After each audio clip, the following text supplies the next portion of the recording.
Grabe naman ginawa kay Casimiro. Manny Pacquiao nag-react. Ito nga't pag-usapan natin, pero bago ang lahat, paki-subscribe po ng channel ko. Huwag niyo na rin kalimutan i-click ang notification bell para lagi kang una sa balita.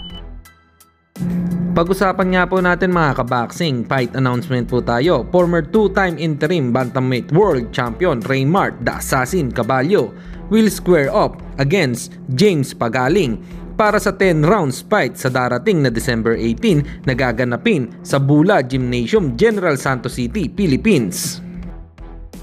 Samantalang pumutok naman sa Japan ang pagdeklara ni Janrel Cuadro Alas Casimiro ng kanyang retirement sa pagbaboxing.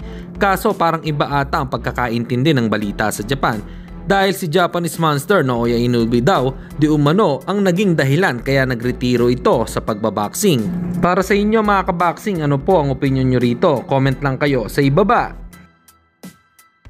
At sa kabilang balita naman tayo mga kaboxing, pambansang kamo Senator Manny Pacquiao, nag-react po ito sa laban ni Jake Paul at Mike Tyson. Na-share po ito ni Madam Jinky Pacquiao. Ito nga at panoodin natin.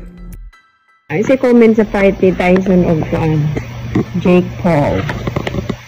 Comment okay lang naman, matanda na si Mike Tyson. Isa kasi makapag-slow pag matanda ka na yung